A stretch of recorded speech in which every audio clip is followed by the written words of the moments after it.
right, welcome back to another the Desert Playhouse table read. I've got some returning faces and three new faces. So welcome to the new folks. Welcome back to those that have been coming to several reads throughout the past several months. March has been the Desert Playhouse's first anniversary. So we've been here for 1 year. Yay! And I think this is our we are well over 12, probably close to 15 table reads at this point, doing them twice a month. And so it's been a lot of fun. Please tell your friends. Thank you, Amy, for referring Courtney. So please tell your friends to come join us. We do have a great time. I hope that you guys get a lot of value out of the audition process and the feedback and all of that kind of stuff. And then, of course, studying excellent screenplays and pilots and all that kind of stuff. So if you haven't already taken advantage of your audition review, please do so. You get half hour with me for free, at least one. Janine got to have one for this one. I know I've had one with Steffi and Amy in the past. And so please just at least test it out and get your free one, right? If you have already had one and you want another, it's only 25 bucks to sit with me for a half hour, which is like 50% off of my normally hour rate. So it's a steal. Next table reads we're doing Academy Award winning films. Okay. So that's what's next month. Right now, we're casting for A Real Pain by Jesse Eisenberg. It's who Kieran Culkin won for Best Supporting Actor, and the script was nominated for Best Original Screenplay. And then after that, we are doing Anora. It was originally going to be The Brutalist, but it's like a million pages, so we're not going to do that. But Anora now, or the director and writer of Anora now holds the record for the most amount of Academy Awards won by one person in multiple categories for the same film. So I thought, what a great study to have. Now, that said, I'll go into this more, but they did spend $18 million on their campaign. So, you know, we'll leave that where it is. Anyway, those are the next two. So please come, please join, please audition, please have fun, and please learn a lot. I'd love to have you. I have two workshops coming up. These are new. They're one-offs. I'm only offering them one time. I have, Janine, can you please mute yourself, babe? Sorry. Thank you. One-off workshops. I have an Exceeding Your Expectations in Your Career workshop. This is a mental health workshop for professional performers. All right. So we're going to be going over, obviously, your expectations, how to handle the highs and lows, how to make sure your identity is not so wrapped up in your career that you lose sight of who you are and you have a healthy, well-rounded life as a performer. That's so important to me and is my cause with the Desert Playhouse. I'd love for you to guys check it out. It's going to be on the 12th. Yes, Saturday, April 12th at 1 p.m. It's only going to be an hour and a half. It'll be an hour class and then some questions. It's hosted by Janelle Alt, who is a licensed family therapist and an actress, and she specializes in mental health for performers. So come and see. Join us for that. And if any of you know parents of teens in the business, also holding one 2 weeks later for parents of teens. It's called Navigating the Industry, and it's how to help your children come up in a mentally healthy, stable way up through this environment, which we all have heard the horror stories of what happens to child actors as they grow. So I'm trying to protect them from that. So if you know anybody of that, spread the word there. The last class that I want to tell you about is the boot camp. So we have our summer boot camp coming up. This is the last summer boot camp that I'm going to have. Okay.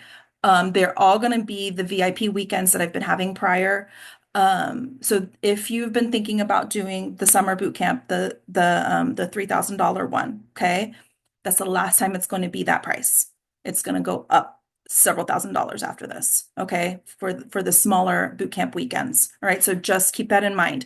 You get two headshots, you get two 1-minute demos custom made for you. You get one-on-one with a talent manager in LA.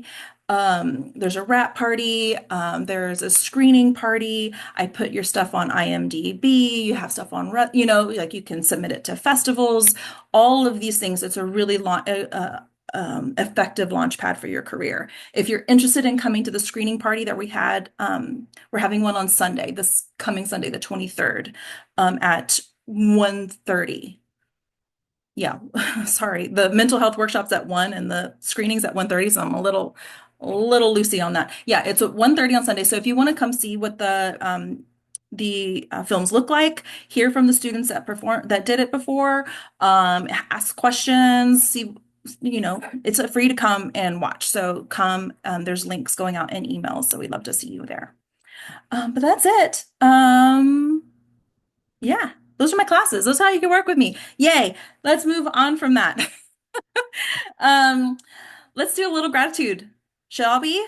A little gratitude for our auditions and our career and our life. Let's close our eyes. Let's take a deep breath and just clear any anxiety, any confusion, any crap that might be clouding our minds, that might be pressuring our hearts. Just be present in our moment. How's our body feeling? How's our breath feeling? I'm not going to tell you when to breathe. Just breathe when you feel like you need to. Just relax.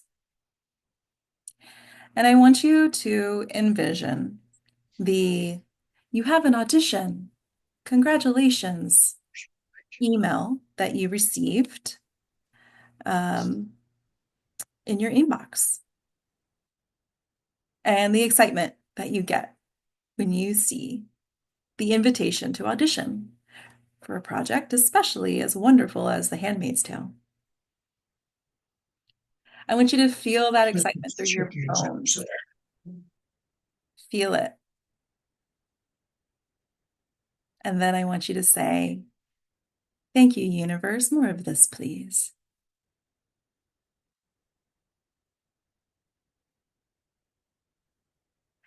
I want you to then fast forward a little bit to the casting email that said, "Congratulations to the cast," and the excitement and anticipation you felt opening that email. What part did I get? Oh gosh, it's here, especially since I emailed it late. And then opening it up, finding your name, seeing that you were cast, and the excitement that you felt. Feel it running through your body. Where do you feel it? Is it in your heart? Is it in your stomach? Where is it for you? And I want you to say, "Thank you, universe. More of this, please."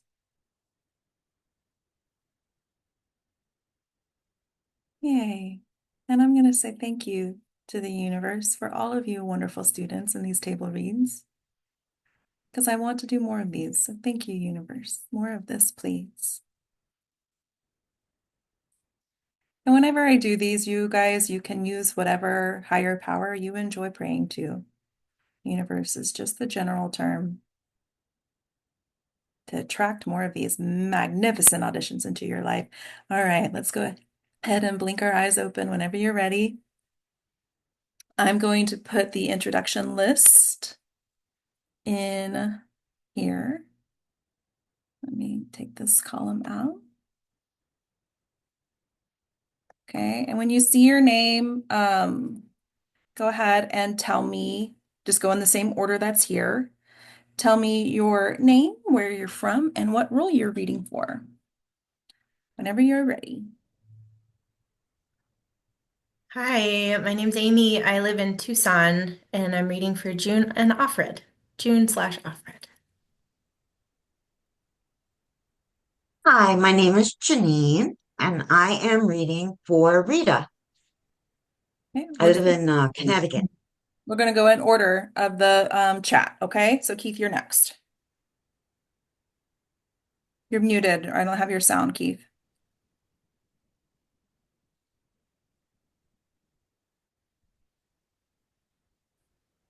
Nope. We can't hear you.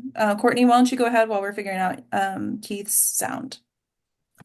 Hello, my name's Courtney Harmon, and I'm reading for, um, let's see, what did I just totally went blank. Oh my gosh, I'm reading for Hannah, Alma, and Mrs. Waterford.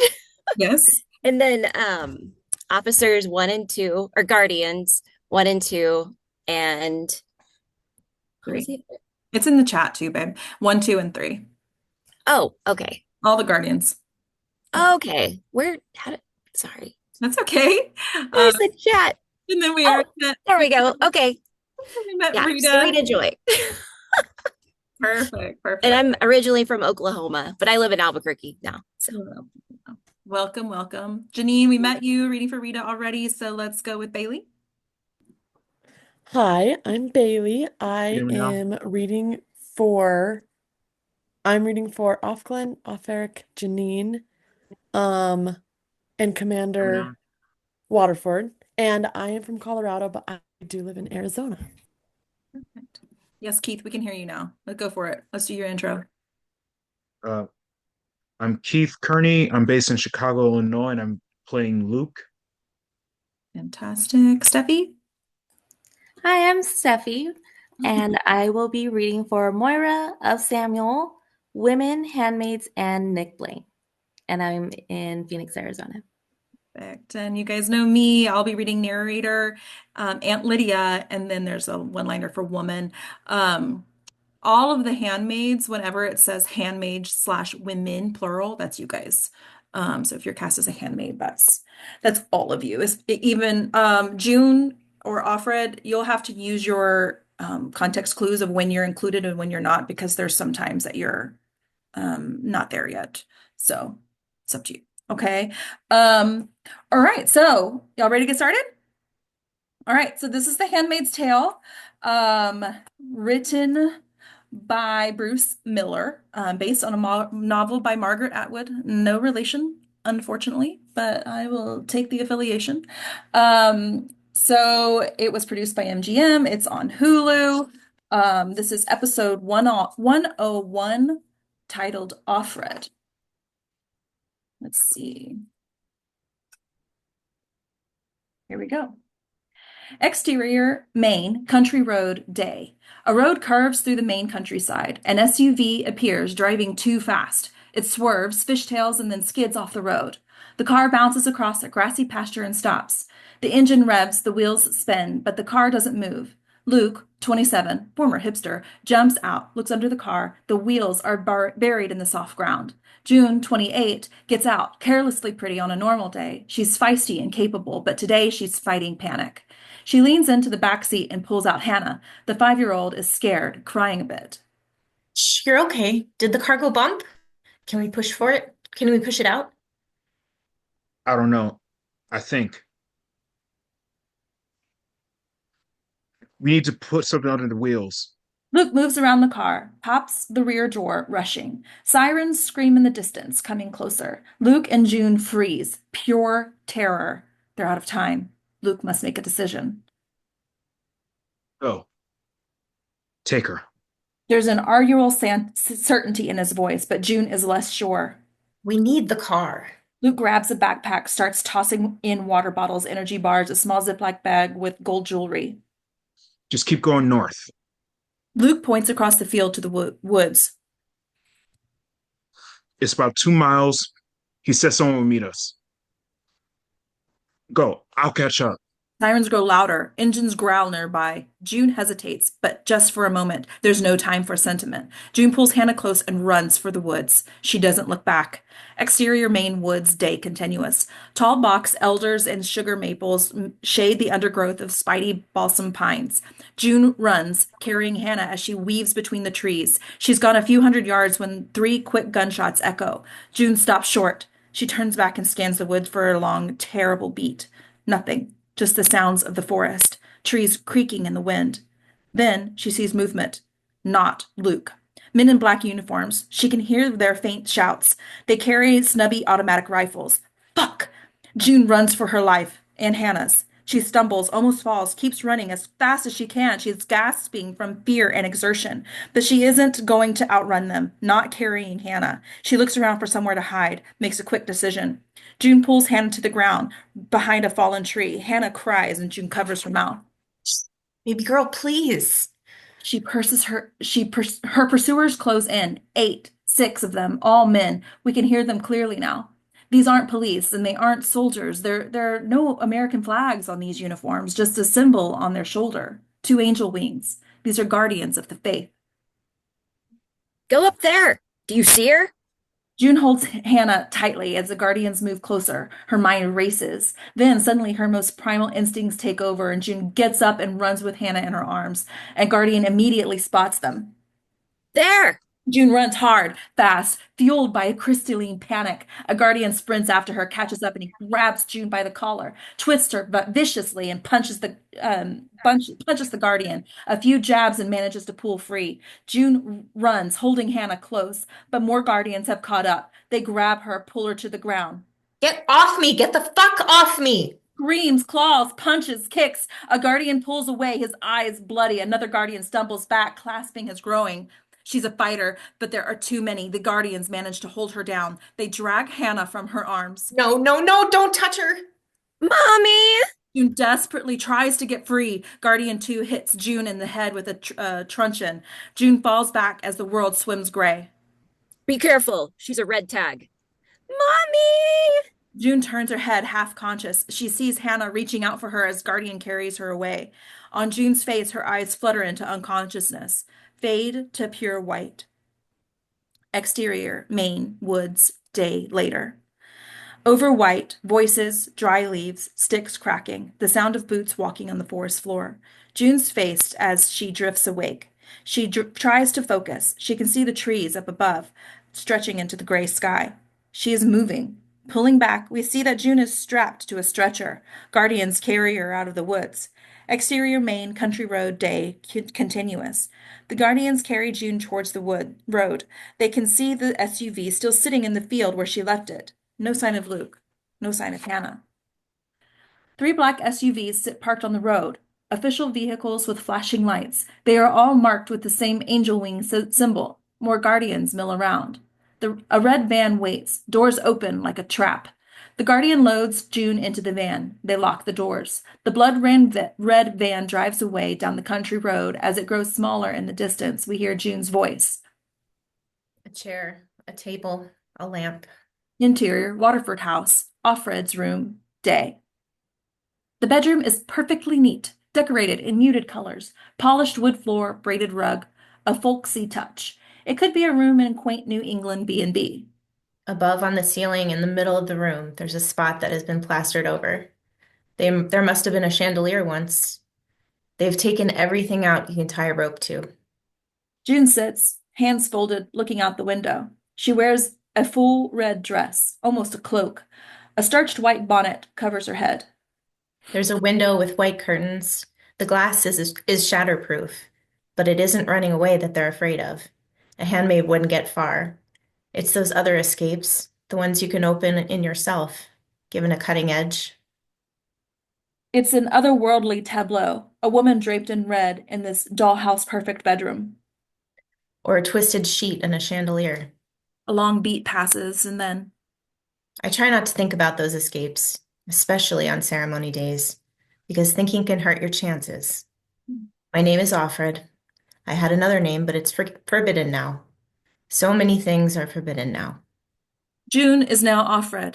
Welcome to Gilead. Somewhere outside, canopy bells toll, marking time. Interior, Waterford house. Hallway stairs, day. Offred walks down the stairs. She moves so quietly, it's as if she doesn't disturb any air around her, as if she doesn't exist. She stops outside the kitchen door. Interior, kitchen, Rita, 50s, gruff, needs bread. She wears a dull green dress, the uniform of a Martha, the cast of a domestic worker in this society. Offred watches her kneading the heavy bread dough. Rita makes the bread fresh from scratch. It's the kind of thing they like, the Marthas, to do. A return to the traditional values. That's what they fought for. Rita sees Offred. Always showing up when I'm in the midst of something. Hold your horses. She wipes her floury hands on her apron and pulls out a set of keys from her pocket. She crosses to a cabinet, unlocks it. Offred waits in the hallway. Continued. The soft click plates catches her attention. Offred looks across the hall. A door, slightly open, reveals a perfectly decorated sitting room. In the sitting room, Offred can see Serena Joy and Commander Waterford. She wears her signature blue. He wears a suit with obvious military details. Interior Waterford House, sitting room continuous. A small table is set for breakfast. Serena Joy and the commander sit in silence. She eats as he taps on his iPad. After a long beat, the commander looks at his watch. He takes a sip of coffee as he stands, wipes his mouth with a napkin. Just coffee? Duty calls, I'm afraid. It'll be in my office. He offers no details. She's curious, but plays cool. Nothing wrong, I hope. Just a conference call with my field commanders. Then meetings. Always lots of meetings. He turns to go. Serena Joy reaches out for his hand, stopping him. Fred, you need to be home early tonight. Of course. We can see the fear and doubt in their gaze, but the commander masters a hopeful smile. It's so hard, dear, I know. But keep faith and we will soon be blessed. We will be rewarded. The commander kisses her hand, chaste but warm. I promise. They hold hands for a long, intimate beat, on Offred watching from the hall. Flashback to interior of the Waterford House, sitting room, day, flashback. Outside the sitting room window, a hard rain falls. Offred stands in her red cloak, a red suitcase beside her. They are still damp from the rain. She is alone in the room, eyes cast down, an unmoving figure in red. There are no books in the room, no visible writing of any kind, and no technology. The only sound is the rain hitting the window, a spring rain with plump, cold drops. Serena Joy strides in. She's a brittle 40 in the signature pale blue of a commander's wife. Offred starts to look toward Serena. It's a reflex, but she stops herself, keeps her head down, eyes to the floor. Serena sees Offred twitch and catches herself.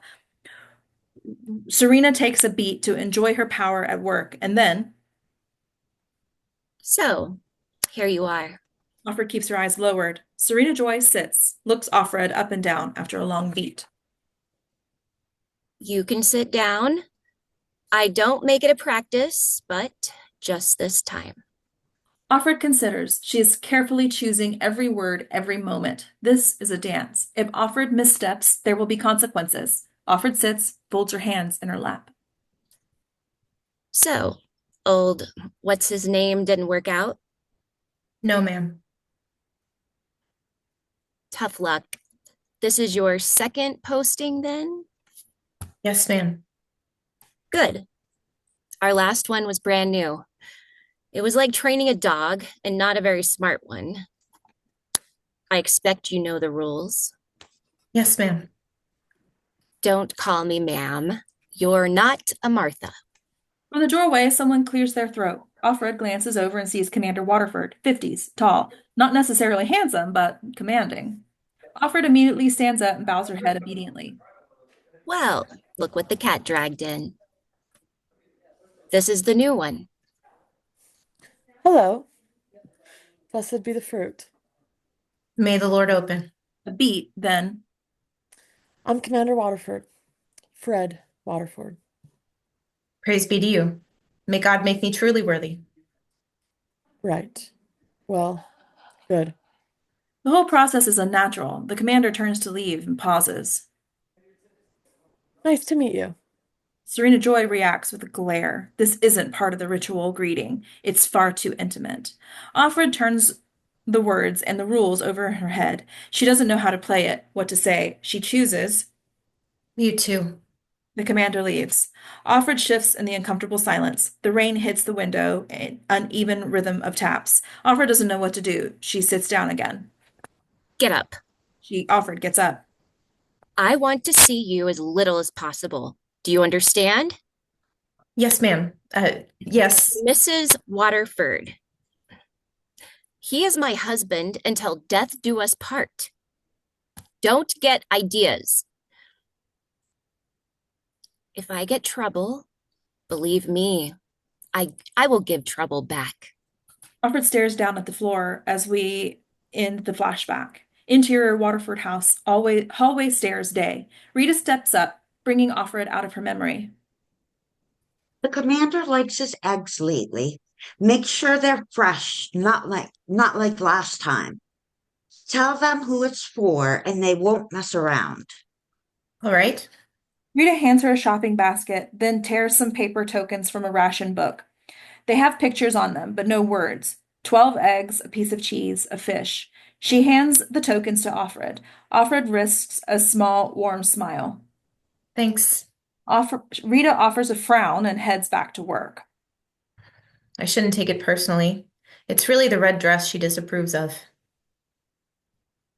I've heard her talking to other Marthas from other houses. I shouldn't debase myself like that, they say, or it's not what you call hard work. Rita kneads the bread, sinking her hands into the soft, warm dough. Offred watches hungrily. Flour dust floats in the kitchen sunlight. It's kind of beautiful. You gonna stand there all day? Be rude, leaving your friend out there waiting? I want to tell her that Offglen is not my friend, that I've exchanged barely 50 words with her in the 2 months since I got here. I want to tell her that I sincerely believe that Offglen is a pious little shit with a broomstick up her ass. And then, instead, she softly says, Under his eye. Offred leaves, off Rita, back to work. Exterior Waterford House day. Offred comes out, walks down a path bordered with flowers. The garden is beautiful, perfectly kept. A few guardians patrol, guns slung over their shoulders. Nick Blaine, 26, digs in a flower bed. He's attractive in a boyish sort of way. He wears a guardian's uniform with the jacket off and his shirt open at the throat. Offred stops. Nick's wheelbarrow and garden tools block the path. She doesn't say anything, waits for him to notice. Oh, sorry. Offred gives a tiny nod, looks up, doesn't look up. Nick starts to clear the path. Offred watches his sweaty, muscled forearms as he lifts the tools. She forces herself to look away. Going shopping? No, Nick, I'm gonna knock back a few at the Oyster House bar. Want to come along? And then aloud, softly.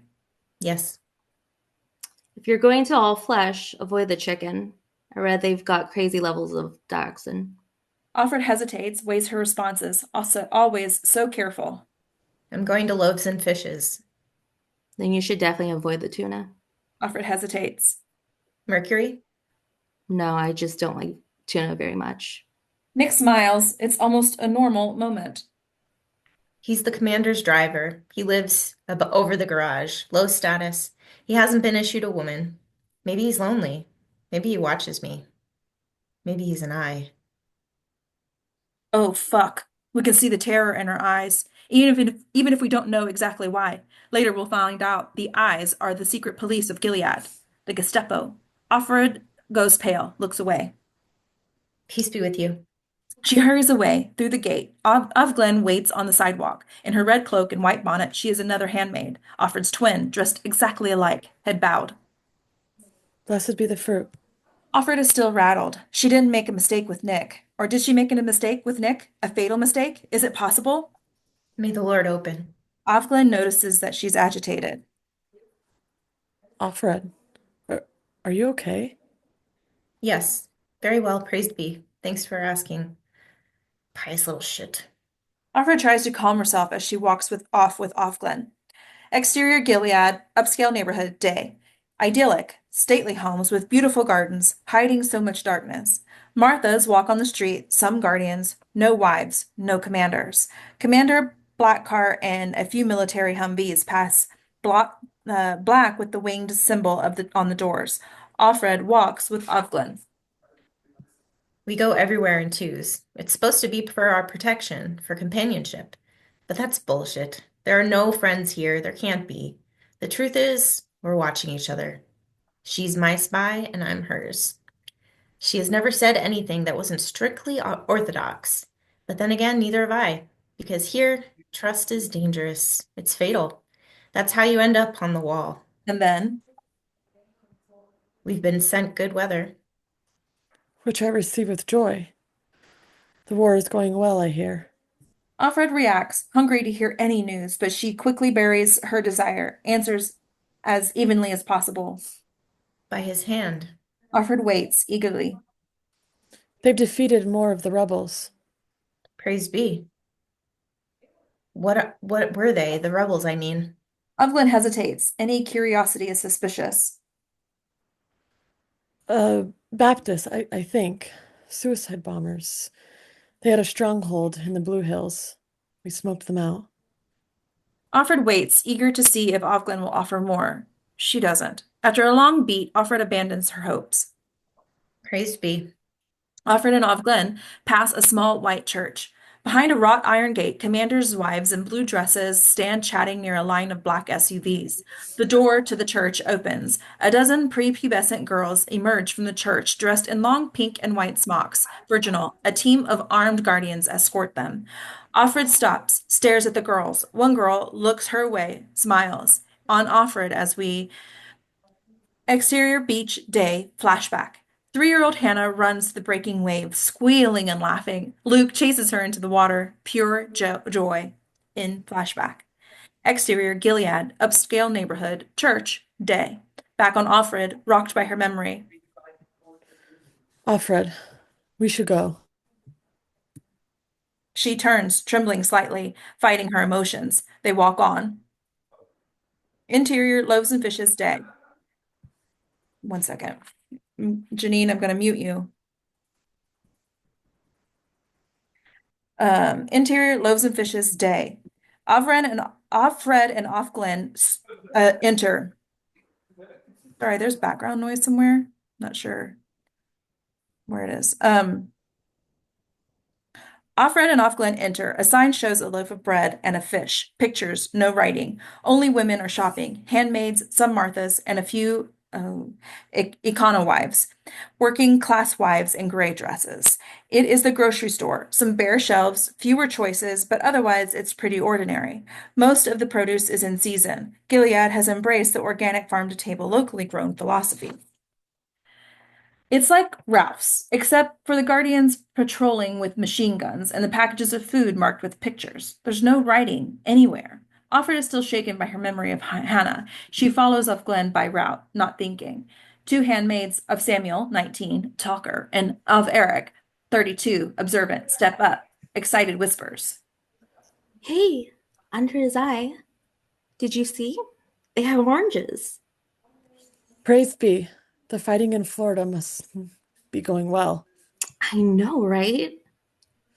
Your mistress likes oranges. Make sure she knows you got them. Don't let Amartha take the credit.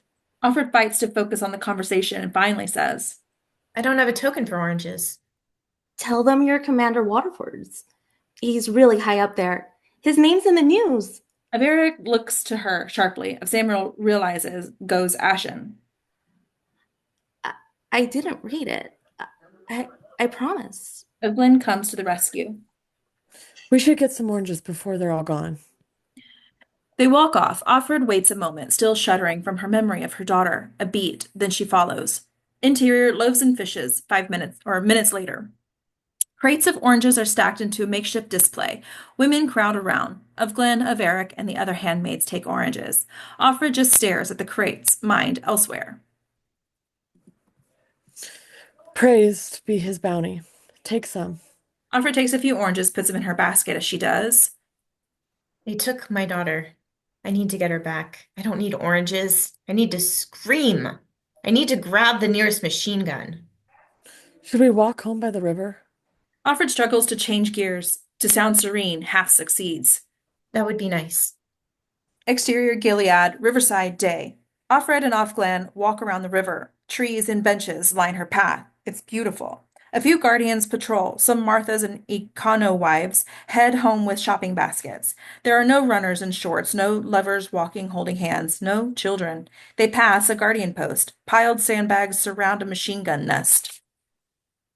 Offred and Offglen don't look up. They don't seem to notice. This is the new normal. Exterior Gilead, the wall, day. 3 bodies, all men, hang from hooks set to the brickwork. Hands tied in front, white bags over their heads. Each body has a place card hung around its neck. A Catholic ichthys I don't know that word, sorry. Fish, a human fetus, a pink triangle. Pull back to reveal Offred and of Glen looking at the wall. A priest, a doctor, a gay man. I think I heard that joke once. This wasn't the punchline. Interior red center, gymnasium, day, flashback.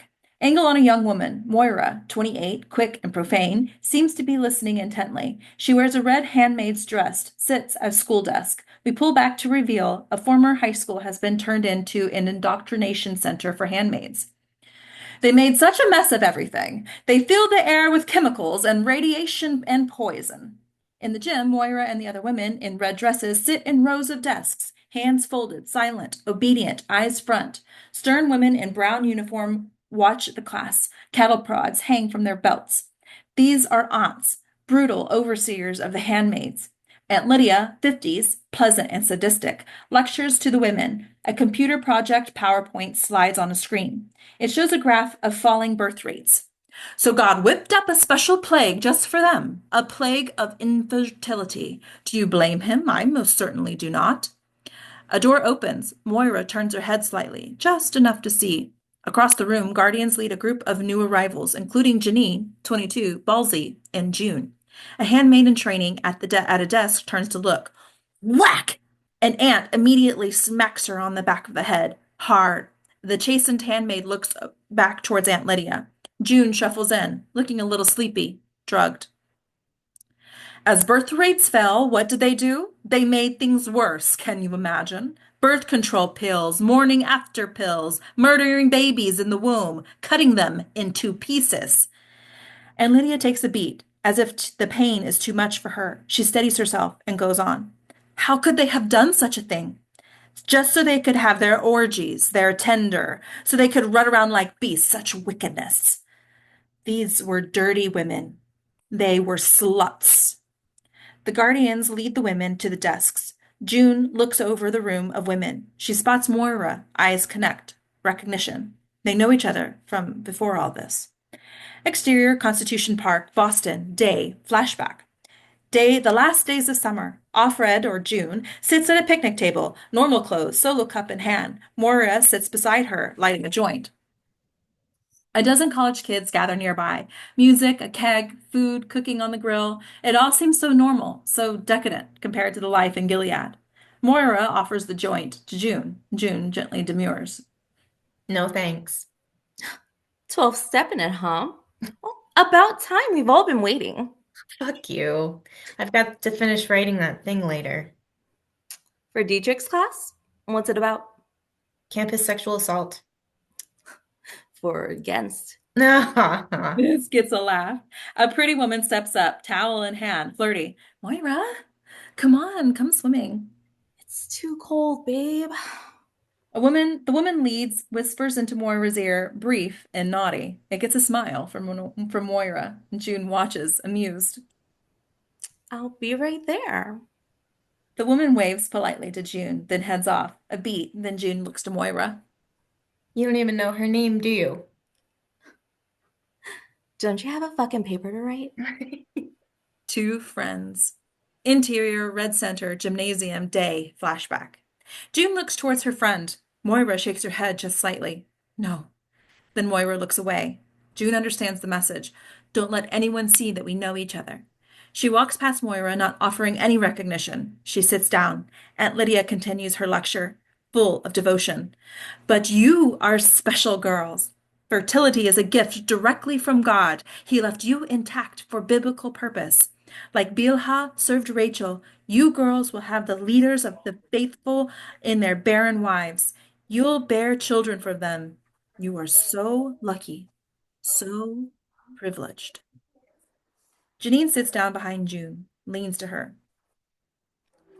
Welcome to the friggin' loony bin, right? Janine grins. Immediately, an ounce strides over without a word. She hits Janine in the head. Jesus, what the fuck? And Lydia comes over. A murmur runs through the women. All right, girls, we'll have quiet, like little mice. Welcome to the Rachel and Leah Center. Up.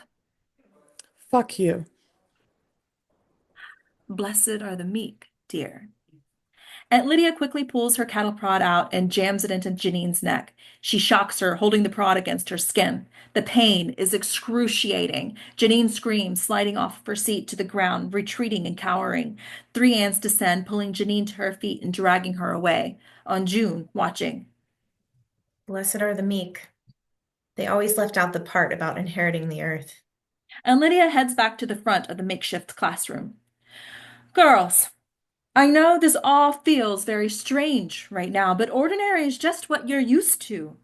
This may not seem ordinary to you now, but after a time it will. It will become ordinary. On June, absorbing this horrible idea, all of this will become ordinary? Dear God. So, back to work, shall we? On June, as Aunt Lydia returns to her lecture, interior Red Center cafeteria night flashback continues. The cafeteria has been converted into a dorm for the handmaids in training. Blue moonlight glows through the windows, illuminating neat rows of narrow cots. Moira and June lie in their beds, talking in secret whispers. He must have tried to slow them down somehow, give us a better chance to get away. I heard the shots. Don't lose hope. He's tougher than he looks. June tries to share Moira's positive thinking and fails. I tried to run with her, but she was so heavy. I tried. Shit. Hey, I know. You're gonna get her back. All right? You just have to keep your head down. All this crazy shit is gonna end and we'll find her. I promise. This buoys June a tiny bit. Pinky swear? Yeah, I fucking pinky swear. A beat, June's momentary optimism fades. Okay. What about Odette? Rounded up in one of the dyke hunts. She was reclaimed as an unwoman and sent to the colonies. So sorry. Moira stops for a beat and then, We were stupid. They told us exactly what they believed in. Should have taken them seriously. We didn't look up from our fucking phones until it was too fucking late. across the cafeteria, the doors open loudly. June and Moira immediately close their eyes and feign sleep. Two aunts drag Janine into the room. She's limp, moaning. A bandage covers her right eye. There is a small stain of blood in the gauze. They drop Janine to her cot and leave. After the door shuts, the room is silent. Janine curls up and whimpers softly. June listens. It's a terrible sound. What did they do to her? If my right eye offends thee, pluck it out. We're breeding stock. You don't need eyes for that. June tries to absorb this unreality, and Janine whimpers. We're down the rabbit hole. No joke. Christ, I'd kill for a fucking cigarette. June musters a smile. Off these friends, we in the flashback. Exterior Gilead, the wall, day. Three dead bodies hang. Church bells ring, bringing Offred out of her memory. She stands at the wall with Offglen. Moira isn't up here. I know. There are 100 other walls in 100 towns, 1,000 mass graves in the woods. But she isn't here, and that gives me hope. It may be false hope, but that's a sort of hope nonetheless. So this is what I believe. I believe that my friend will be safe somewhere, and I believe we'll find each other. I believe that we'll see her again. Because I need to believe. Believing is all I have right now. Believing is surviving. Time to head home. Should we take the long way? Offred nods, then remembers painfully. It's ceremony day for Offred. I can't. I have to get ready for the ceremony. Offred looks away, but Offglen reacts with restrained joy. Praise be. We'll go straight home then. May God bless your endeavor and bring forth his miracle. Praise be. Interior Waterford house, bathroom, twilight. The bathroom is decorated with blue wallpaper, curtains, a blue fake fur cover on the toilet seat. Perfectly neat. It's a bathroom that might belong to your great aunt. Steam rises from the full bathtub. Offred undresses, removing her bonnet, shaking loose her long hair. She runs her hands through her hair, luxuriating in this sliver of sensuality, this private freedom. She removes her heavy red cloak, the petticoats, the red stockings, the loose white cotton pantaloons. Offred slides into the tub. Hot water. It feels lovely. Scars crisscross the soles of her feet. Offred washes her hair. For the first time, we notice a small red metal cuff on the top curve of one ear. There's a six-digit number etched in the surface. The cuff could be jewelry in another time, edgy and urban, but this isn't jewelry. It's an ear tag, akin to the identity tags used on cattle. Offred lays back and closes her eyes. On Offred, we interior apartment bathroom day flashback. June takes a bath with baby Hannah. She's 6 months old, fat and slippery. Luke sits beside the tub, drinking wine and waiting with the towel. Hannah squeals, and June buries her face in Hannah's wet neck, inhales deeply. Luke snaps a picture with his phone. A perfect memory. She comes to me so clearly in the bath. Dark questions intrude. When do I come to her? Does she remember me? Please, God, let her remember me. The memory burst abruptly, ending the flashback. Interior Waterford house, bathroom twilight, as Offred jerks back into reality. What did they tell her when she was delivered to her new home? To her new parents? A commander and a wife, most likely. Somewhere. Their high status. Heroes of the faith. That's who would have gotten the first children rescued from unfit parents. Unfit, like us. The heretics. Sorry, I don't know what the word, apostates? Maybe. Adulterers. They probably told her I was dead. That's what they would do. Best thing for everyone, they would say. When people say that, they always mean that it's for the best thing for them. It never means the best thing for you. Off her face. Interior Waterford house, Offred's bedroom, night. Offred sits on the bed, dressed and still, hands folded in her lap, a tableau. Her mind is alive.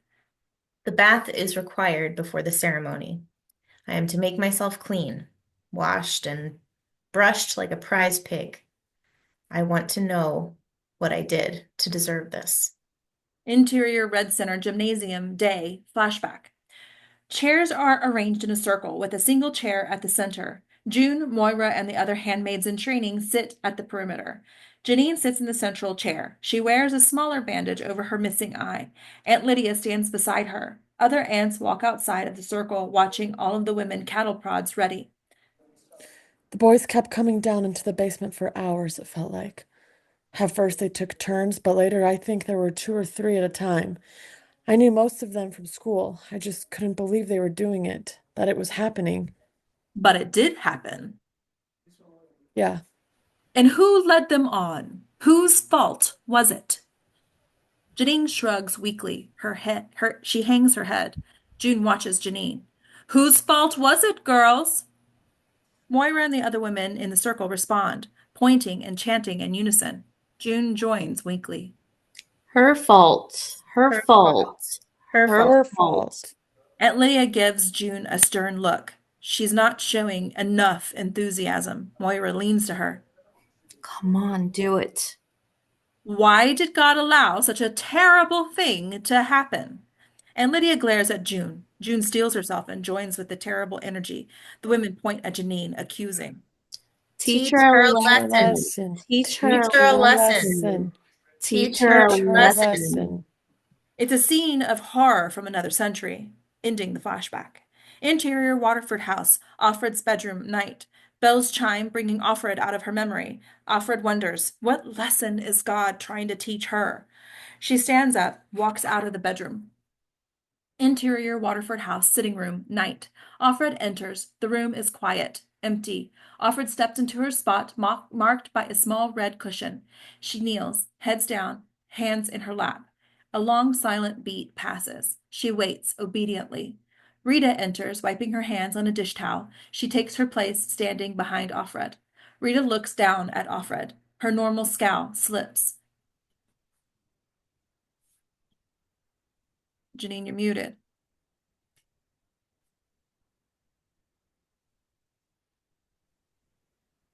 Those eggs you got today were nice and fresh.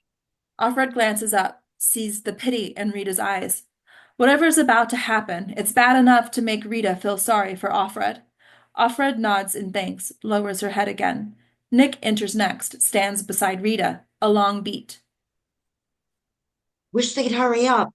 Some of us got things to do, you know? Hurry up and wait. Footsteps in the hall, then Serena Joy enters. She sits down, lights a cigarette, a beat, and then, Late again, as usual. What is it about men? a long beat. There's a knock at the door. The knock is prescribed. Tonight, this room is her domain. It's a little thing, but in this house, little things mean everything. Come in. The commander opens the door. He is dressed in his black uniform. He looks over the assembled group. Good evening, dear. He smiles almost warmly. She nods in return. He pulls out a key on a brass ring. Then, let's get started. A polished wooden box sits on the table beside his chair. The commander uses the key to unlock the box, extracts a King James Bible, opens to a marked passage, clears his throat. Excuse me. And when Rachel saw, she bare Jacob no children. Rachel envied her sister. She said unto Jacob, Give me children, or else I die. He continues reading in voiceover as we cut to the interior Waterford house, Serena Joy's bedroom later. Close on Offred's face, we can hear a soft grunting. Offred moves a bit in the same rhythm. And she said, Behold my maid, Bella. Go in unto her. Pulling back, we reveal that Offred is lying between Serena Joy's open legs. Serena Joy lies fully clothed on her outsized colonial four-poster bed. She holds Offred's hands, pulling them back awkwardly. Offred's red skirt is hitched up to her waist, no higher. And she shall bear upon my knees, so that I may also have children by her. And she gave him Bella her handmaid to wife, and Jacob went unto her. Below that, the commander fucks Offred, methodically, with monotonous exertion. On Offred, her back hitting against Serena Joy's pubic bone, trying not to wince, her face blank. On the commander, pumping, dutifully, he glances at Offred for a moment. She avoids eye contact. On Serena Joy, pained, she grips Offred's wrists tightly and digs her nails in. On Offred, what lesson is God teaching her? The commander grunts softly. Serena Joy's twisted Offred's wrists painfully, contorting her into a posture that looks like sadomastic bondage. Offred bites back a moan. The commander grunts loudly and comes. Offred looks relieved. The commander rests for a beat. He then steps back and pulls up his pants, neatens his clothes. He nods formally and then leaves. The door closes. Offred is left entangled with Serena Joy. They lay there for a beat, then Serena Joy roughly extracts herself and sits up. She finds a cigarette and lights it. Get out. Offred hesitates, startled by her venom. Are you deaf? The chances are better if I lay on my back afterwards. Just get out. Offred gets off the bed and leaves, on Serena Joy for a miserable beat. Interior Waterford house, Offred's bedroom, night. Later. Offred lies in her bed, awake. Moonlight through the curtains makes patterns on her face. The grotesque horror of the ceremony replays in her mind. She tries to settle her thoughts. It's not working. The moon is the same. That's something. They haven't changed that. I'll think about the moon. I can feel the commander's cum running out of me. I can smell it. Offred gets out of bed, driven by waves of claustrophobic panic. She heads out of the room. Interior Waterford house, stairs continuous. Offred runs down the staircase. She's freaking out. Exterior Waterford house, backyard, night continuous. Offred runs out the back door and into the yard. A tall fence protects the garden. She stops on the grass, breathing hard, trying to calm down. She looks up at the moon, pale white. Suddenly, she feels someone watching. She turns. Nick sits on the garage steps outside his room. He holds a worn paperback book. He was reading in the cool night. Offred and Nick lock eyes. The moonlight shines through her nightgown. Nick can see the silhouette of her body. Offred is frozen for a beat. She turns and runs inside. Interior Waterford house, Offred's bedroom, night. Offred comes in, reeling, pacing maniacally. She went outside. She broke the strict rules when Nick tells the commander she will be punished. And in this world, punishments can be harsh, horrifying, fatal. As she fights panic, we flash back to the interior of the Red Center cafeteria, night. Flashback. Moonlight shines in rows of cots, handmaids in training sleep. On June, sleeping. A far-off mumbling wakes her. She sits up, looks across the room. Janine stands at the window, naked, her eyes still bandaged. Her red nightgown is tangled on the floor beside her. She stares out, mumbling. June walks to her. Hello. Can I help you? Good morning. Welcome. Janine? June stops, noticing her face. Janine's mouth is fixed in a strange, tight smile. By now, other handmaids are stirring. Red-headed Alma steps up. Put on your clothes, dummy. Aunt Beth is on bed check. I don't want extra prayers on account of you. Hello. Welcome. How can I help you this morning? Moira steps up. Go to bed. Don't make this a thing. Most of the handmaids head back to bed. Janine, wake up. You're having a dream. Janine looks at June, but Janine isn't talking to her. She's talking to an imagined world. Hello. My name's Janine. I'm your server this morning. Can I get you some coffee to start? Oh, Christ. Don't swear. Alma, go back to your goddamn bed. Alma slinks away. Snap out of it, Janine. Come on. You have a nice day now. Moira grabs Janine by her shoulders and then slaps her hard. You aren't there anymore. That's all gone. Now go back to your bed. Janine touches her cheek, confused. What'd you hit me for? Wasn't it good? I can bring you another one. My name is Moira, and this is the Red Center. I don't know any Moira. Don't you know what they'll do? They'll send you to the colonies. You'll be cleaning up toxic waste. Your skin will peel off in sheets, and then you'll die. You will die, Janine. I want to go home. I want my mom. June pushes the nightgown into her hands. Put on your clothes, Janine. Get into bed. Janine nods. She pulls on her nightgown, whimpering. She shuffles back to her cot. And shut up. She does that again, and I'm not around. Slap her. Hard. Don't be a fucking pussy about it.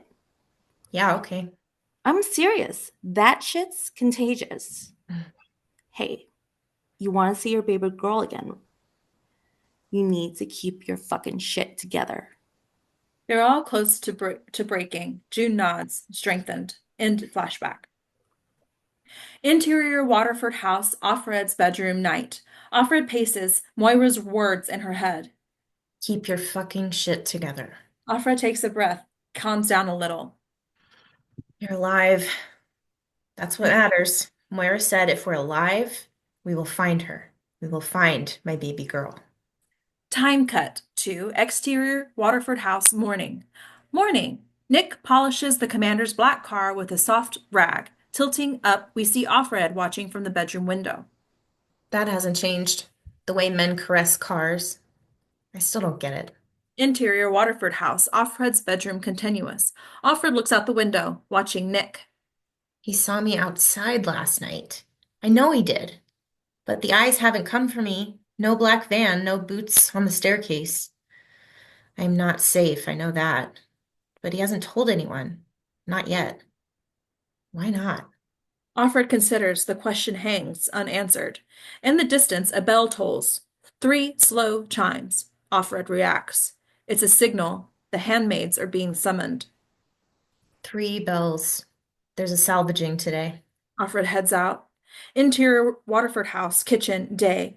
Offred enters. Rita gets out the shopping basket and the food tokens. She's not happy. Blessed day. I've been called.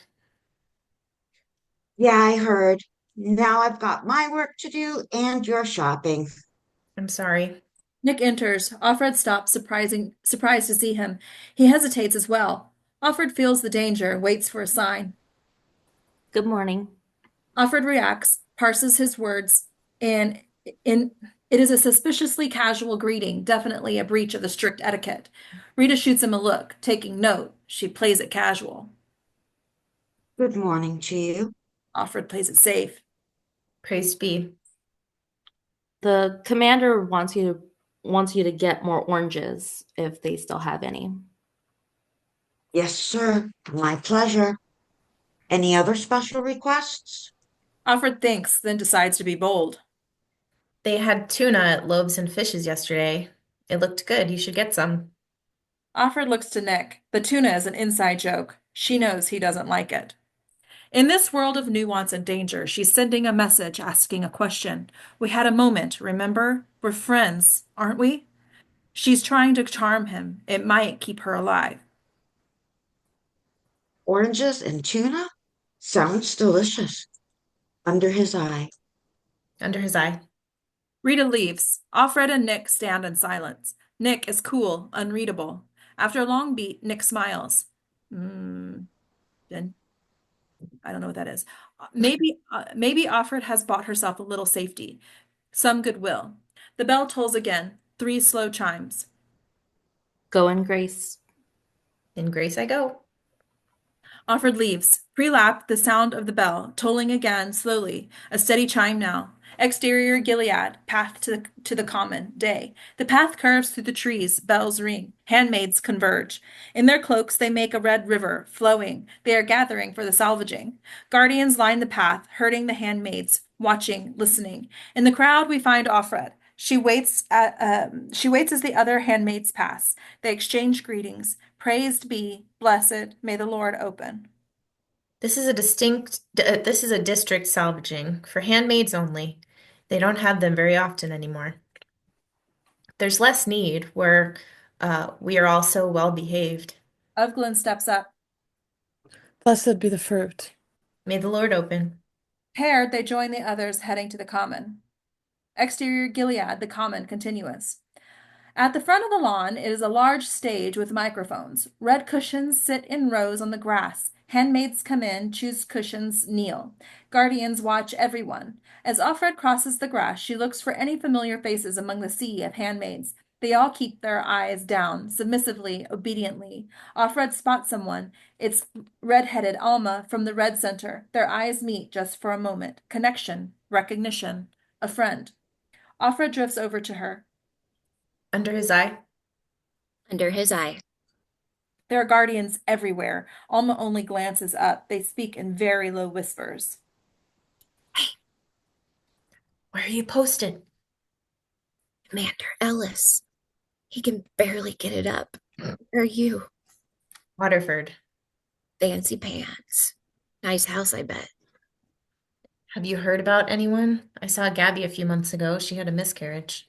Somber beat, mourning the loss of a pregnancy, and then. That sucks. Have you seen Moira? No, not since the center. Me neither. A few feet away, a handmaid turns around. It's Janine. We know her by the scarred lid and empty socket where her right eye used to be. She smiles, clearly a bit insane. Janine's stomach swells under the red cloak. She is very pregnant. Oh, she's dead. Janine? A nearby guardian glares. Quiet. They fall silent, look down meekly, but Offred's mind is racing. Moira, dead? The guardian moves off. As across the commons, a procession of aunts and guardians file onto the stage. Offred leans close to Janine. Janine, who's dead? Moira. She tried to run away. She shouldn't have done that.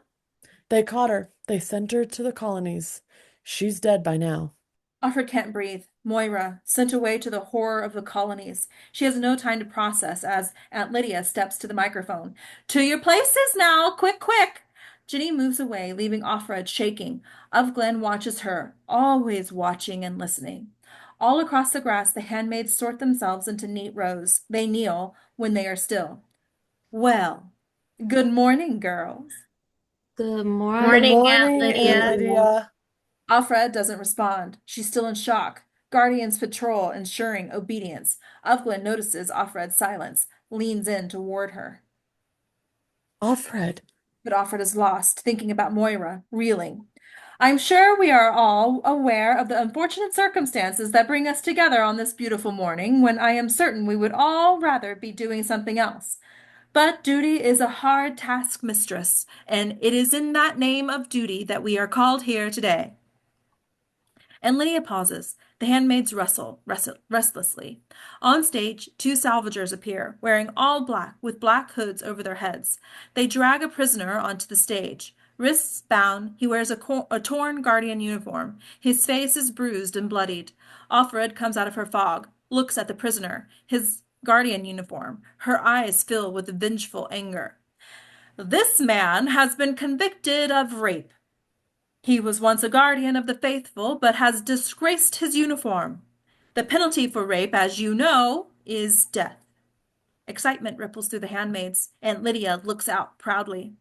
This disgusting creature has given us no choice. Am I correct, girls? Yes, Yes, Yes, Aunt Aunt Aunt Lydia. Lydia. But that is not the worst of it. Now you know I do my very best to protect you. The world can be quite an ugly place, but we cannot hide from that ugliness. We cannot wish it away. This man raped a handmaid. She was pregnant, and the baby died. A wave of rage moves through the handmaids, as if they each have been personally violated. Aunt Lydia raises her hand. Quiet, please. Now you may stand up, form a circle. An excited murmur runs through the handmaids, and Lydia looks down at them, generous, munificent, somber, but bestowing a gift. The handmaids shove as they move into a circle. They're anxious, expectant. Orderly now, best behavior. The salvagers drag the prisoner down from the stage into the circle of handmaids, on Offred glaring at the prisoner, her thoughts starting to spin. Losing Hannah, Moira's exile, Luke's death, her own sexual enslavement in this vicious society. All of Offred's anger focuses on this man, this guardian. Wrongly or rightly, in this moment, he represents the entire oppressive patriarchy of Gilead. Offred boils with fury, ready to pounce. The other handmaids are ready to charge as well. You all know the rules for our participation. You all know the rules for our participation. When I blow the whistle, what you do is up to you until I blow it again. Are you ready? Yes, Yes, Aunt Aunt Yes, Lydia. Aunt Lydia. Lydia. Wonderful. Hands, please. Moving together, all of the handmaids put one hand over their hearts. Aunt Lydia does the same. All together now. His will be done. His His will will His be will done. be done. done. On Offred. His will be done. Aunt Lydia raises her whistle to her lips. The salvagers release the prisoner's arms. He staggers, falls to his knees. Aunt Lydia's lips close around the whistle, and then she blows the whistle, a shrill, high-pitched tone. Off screams and attacks all around her. The crowd surges, a tide of rage and red. Offred is the first to get to the guardian. He looks up with her pleading in his eyes. He hisses something unintelligible, a plea, a curse. It doesn't matter. Offred kicks him viciously. Then again, he crumples backwards. She stomps on him. From above, Offred vanishes into the red throng as the handmaids descend on the prisoner. The prisoner disappears beneath the red cloaks. We see and hear flashes. Blood, fist, screaming, choking. Up on the stage, Aunt Lydia raises her whistle to her lips and starts blowing. As the sound echoes, off Glenn finds Offred and pulls her back. Are you all right? No answer. Offred looks down to see a clump of hair in her hand. There's blood under her fingernails. Janine passes, a smear of blood on her face, and she smiles. Have a nice day. Janine starts to walk away. Offred calls after her. She might know more about Moira. Janine! Janine!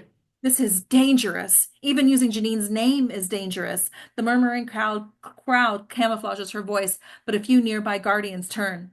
Offred starts to follow Janine. Glenn grabs Offred's arm and pulls her away. No. Offred is shaking, unhinged as Offglen leads her away. They pass the spot of the participation. A white sheet now covers the remains of the dead guardian. Blood sleeps through the sheet. On Offred. What did I do? Walk. Offred obeys, following Offglen from the common. Exterior Gilead streets, day. Handmaids leave the salvaging. They split into pairs and head in different directions. Ufglen leads Offred by her arm. The sidewalks are emptier now. Most of the handmaids have peeled off in other directions. On Offred, we flash back to exterior Cambridge Cafe day, a popular lunch place. People stand outside in the cold waiting for tables. June stands among them. She holds her cell phone, looks distant and distracted. Moira steps up. Hey, sorry. Fucking Uber. Did you put our name in? June takes the beat and tries to focus. What? Yeah, they said 20 minutes. We'll freeze our nuts off. You want to go somewhere else? June doesn't seem to be listening. Hey, what's wrong? Nothing, I just can't get a hold of Luke. He's on a job site in Essex, and the cell service there is terrible. Moira So, considers this non-answer. Okay. June takes the beat, steels herself. I think I'm pregnant. Moira blooms into a huge smile. Oh my God. Oh my God, that's amazing. Moira shrugs, hugs June tightly. When they separate, Moira can see the fear in June's face. Hey, don't worry, okay? Getting pregnant's the hard part. That's what they're saying. And you did it. Not everyone's saying that. 5 women in my office had miscarriages this year. Some were really far along. That's not going to happen to you. And that woman, Terry, in marketing, she made it to term, but her son only lived a few days. They said it was born without a brain. A beat. That's not going to happen. You don't know that. It could. Okay. You're right. And if it does, you've got a good man and you've got me. No matter what happens, I'll be here. All right? You and me, just like always. They hold a long stare. June slowly settles, gaining strength from her friend. June's phone rings. She looks at the screen. It's Luke. A beat, and she answers. Hey, no, sorry, I'm okay. Everything's okay. June looks to Moira. Finally, June is feeling hopeful, excited. It's really good, actually. Off June and Moira, we in the flashback. Exterior Gilead Streets day. Offred and Ofglen walking back from the salvaging. Ofglen walks with her head down, speaks low, secret whispers. I'm so sorry about your friend, Moira. Offred doesn't answer. She's still shaken from everything that's happened, but she recognizes that Ofglen is breaking rules here. This is a dangerous talk. You knew her from the Red Center. Offred takes a long, careful beat. Should she answer? Finally, she nods wearily. And before? A beat. Was there ever a before? Ofglen gives Offred a thin smile, a moment of connection, trust almost. But should Offred trust Ofglen? Ofglen nods towards the storefront across the street. The sign is just a pictograph, bees and a cow, milk and honey. That used to be an ice cream place. Offred looks away but doesn't answer. They had this amazing salted caramel. That stuff was better than sex. Like, good sex. Offred reacts as blasphemy, surprised. I always thought you were always such a true believer. So are you. So stinking pious. They do that really well. Make us distrust each other. A black van passes slowly. The windows are tinted. On the side is painted simple but terrifying image. An eye with 2 angel wings. The secret police are on the prowl. Offred watches it go past, terrified. Eyes. Come on, just keep walking. They walk in silence. Offred looks back to the van as the van follows for a block, then heads off. Exterior Gilead, upscale neighborhood day. Offred and Ofglen walk towards home. It's quiet, only a few people on the streets. They look down, speak in low voices. How old is your daughter? Offred reacts, surprised. When you saw the girls outside the church. Ofglen's been watching, taking note. 8. She'd be 8. Ofglen smiles. Cute age. My wife and I had a son, Oliver. He's almost 5. And a beat, and then Do you know where they are? Montreal. She had family there. They had Canadian passports. I didn't. I got caught at the airport. We were trying to cross in Maine with my husband. We split up and they shot him. You can hear the guilt in her voice. They weren't going to let any of us get away. Not if you had a red tag. When I left him, I didn't even look back. This is clearly tortures Offred. Offglen has nothing to say, no solace to offer. Exterior Waterford House continuous. They stop in front of the Waterford House. This is your stop, as they used to say. Nice to finally meet you. Offred considers for a beat. Has she found a friend? You too. Offglen leans close. There's an eye in the house. Be careful. Offred reacts. Someone in the house is an eye? How could Offglen know this? Her mind races. Two guardians walk towards them. Offglen steps back, bows her head, the image of a docile handmaid. Blessed be the fruit. Offglen offers a genuine smile, then walks away. Still stunned, Offred looks at the Waterford house. A beautiful tableau. This woman in red in front of this stately, dangerous house. Interior Waterford house downstairs. Offred enters. The house is busy. They're having guests for dinner. Extra armed guardians stand by the doors for security. Other guardians carry bags of ice, cases of wine. Extra Marthas, including Rita, cook in the kitchen. Continuing, someone is watching. In Gilead, someone is always watching. Offred goes through the kitchen into the hallway. In the sitting room, Offred can see Serena Joy chatting with a few other wives. Serena Joy exits the sitting room, passes Offred as if she was invisible. Offred tries her best to oblige, falling into stillness. Serena Joy leans into the kitchen. Come on, then. Serena heads off. Two Marthas follow, each carrying platters of hors d'oeuvres, bottles of wine. The platters look heavy.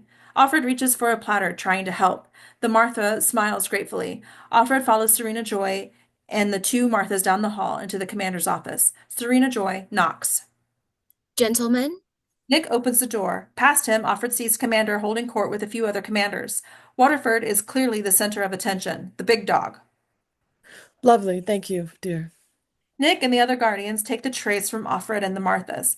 None of the women enter the office. It's forbidden territory. The Marthas head toward the kitchen. Offred follows. Serena waits in the doorway for a beat. Serena looks hungrily into this inner sanctum, this hub of male power. We need to finish talking through a few more things. No rest for the weary. We'll see you for dinner.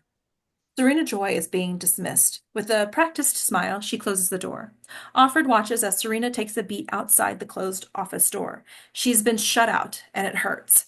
It's a movement of vulnerability. Then Serena spots Offred. Serena Joy immediately goes hard. Go to your room. Yes, Mrs. Waterford. Offred turns and heads down the hall. As she climbs the narrow stairs, we cut to the interior of Waterford House, Offred's bedroom, day. Offred sits, looking out the window. A chair, a table, a lamp. It is the image from the start of an episode. Oops, that's not me. It's the image from the start of the episode, that otherworldly tableau, a woman draped in red in this dollhouse perfect bedroom. I sit and watch the curtains move in the breeze. I'm alone. Moira's gone.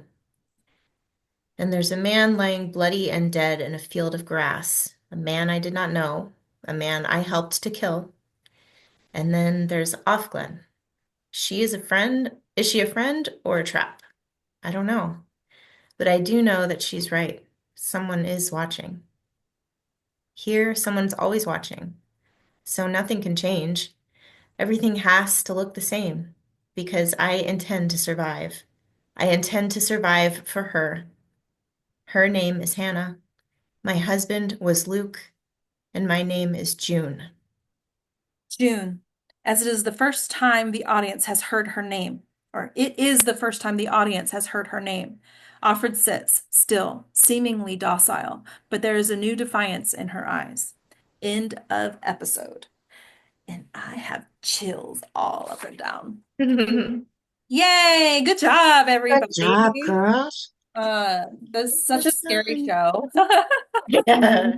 You know, like I'm not a horror film person at all, but this stuff kind of scares me more Oh than yeah, me horror too. film because it kind of feels like it could really happen, you know? Yeah. Uh, but it's so good. I loved, and it doesn't surprise me since it's based off of such a, a great author's work, but the poetic nature of the script itself, right? The Hmm.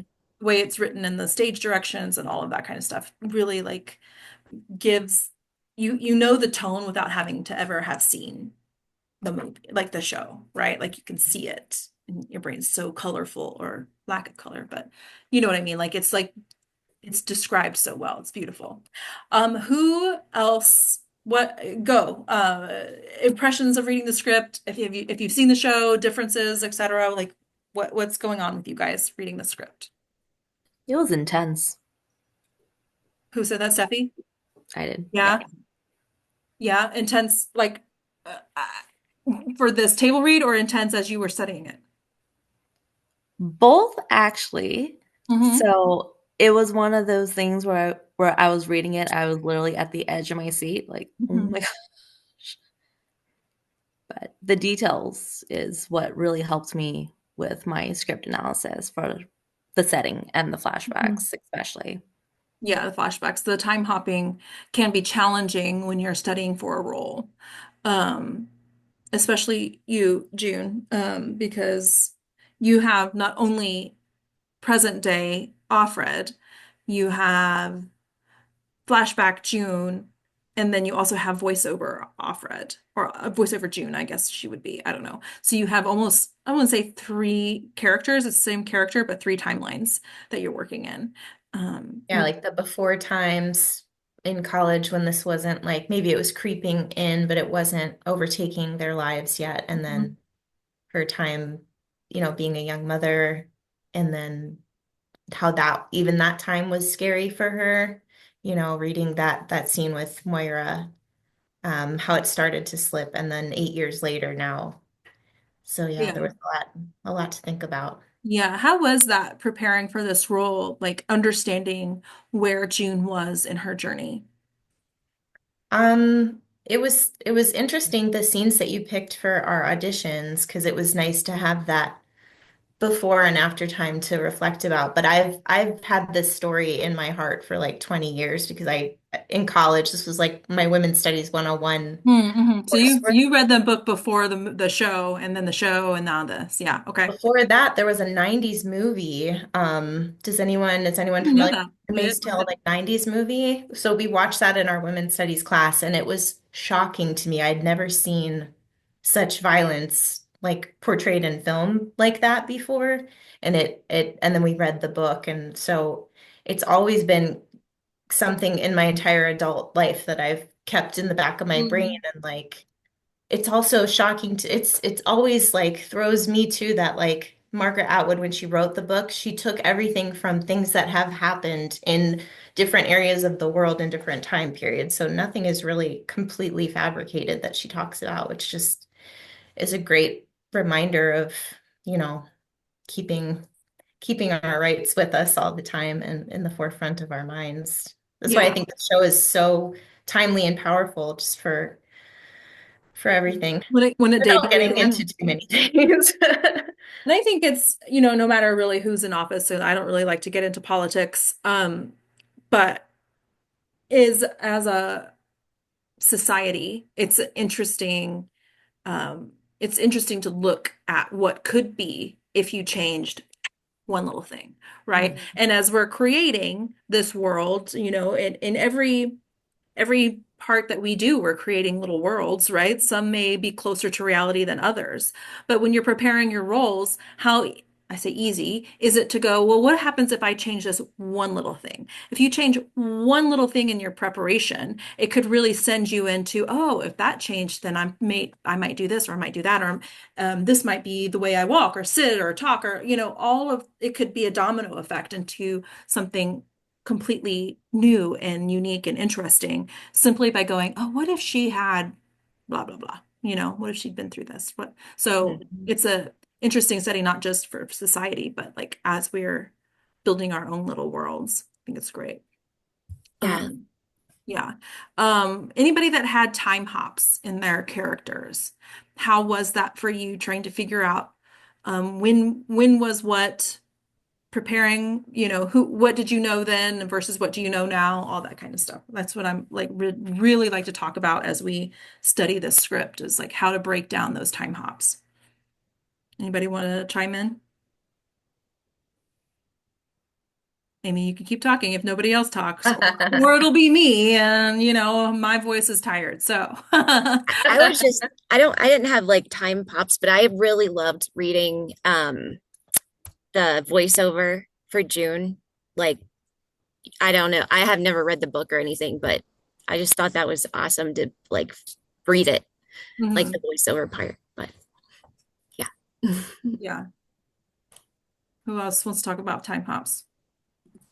I guess I'll just say I haven't dealt with a lot of time hops in like previous scripts, so this was kind of one of my first ones. So I found it kind of fun to really imagine. And I have seen this, but I've actually only seen 2 episodes of this movie, and this was well one of them because it was like the first episode. So it's I try not to like relate, but it's fun to kind of create the image of your head of like what a time hop would look like while you're trying to create these characters. I thought it was kind of like kind of interesting, kind of fun to do creating these characters like doing their background but also trying to incorporate a time hop. I thought it was kind of cool. Yeah. I liked utilizing when during the audition, like utilizing the wardrobe and makeup and things for June, like thinking like, well, when she was in college, maybe she had more like flashy jewelry on or some more makeup or something. And that kind of helped me with the visual Yeah. Yeah. So idea of it. slipping into that character. Mhm. Hmm. One of my favorite shows that does a lot of time hopping is This Is Us. Has Yeah. anyone? Hmm. Hmm. Yeah, I love just the crazy storyline and where how it weaves Yeah. in and out of story of timelines. Also Man in the High Castle does. And my Man in the High Castle plays more with like parallel um worlds rather than time hop. But they literally like have they play with if the Germans won the war, this would be the world that we would lived in. If they didn't, this is the world, like so they kind of have these parallel um worlds living simultaneously, which is very interesting Mhm. and confusing if you know.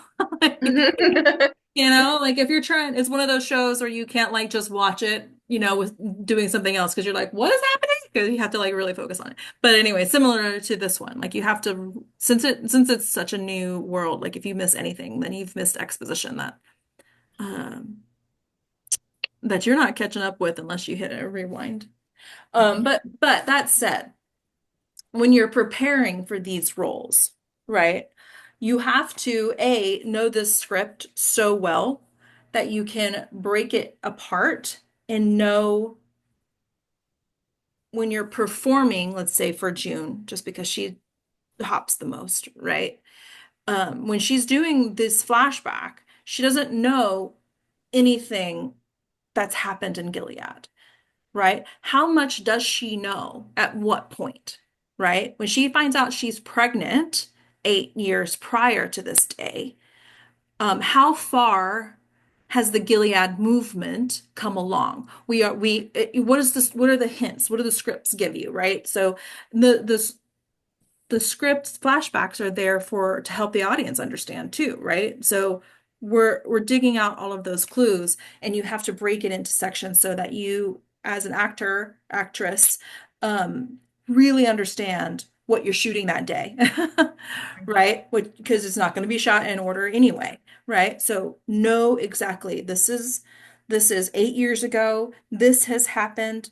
These are my fears and then the life and memories that you need to build from that moment on. Now, when it's written so beautifully, you get to keep that memory as part of your memory work as things move forward, right? But it's going to be real important that you don't um, blend and put memories where they don't belong in a performance, right? That hasn't happened yet. So that's probably the hardest part of doing time hops, is making sure that when you're doing that performance, You're not jaded anymore. You're not hard. You're not, or whatever those choices are that move you once you've experienced X, Y, and Z, in doing that. So this time helps. There was something else. I should write down my notes because there was something else about that I wanted to talk about with this film, but or a show. It'll come back to me. Another thing, that I want to make sure we address too when you're breaking these scenes down is these are hour-long dramas. What's the difference really between an hour-long drama versus a half hour? It's really like on the nose. What do you think is the biggest difference besides just the time? You Just get more in depth. Yes, Yeah. I don't know who answered that because three people came. Janine, sorry. Yeah, yes, you get more in depth, you get more information on your character. What else? It's related to that. You have a Details. more defined story arc. Okay. More defined story arc. So that was, I think, probably my biggest comment to everybody in their auditions. Okay. Who is this person? You get a lot of clues in here. Okay. Who is this person at the beginning of the episode and who are they at the end of the episode? What have we learned about them and how does that change who you are as a character and what does it reveal to your audience? Okay. So I know Serena, for example, when we first meet her, we think she is a cold, heartless bitch, Right. right?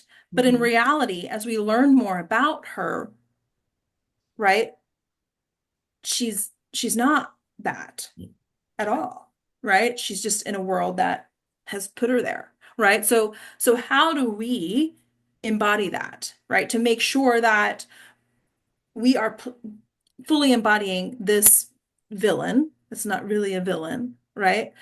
And have that arc move forward.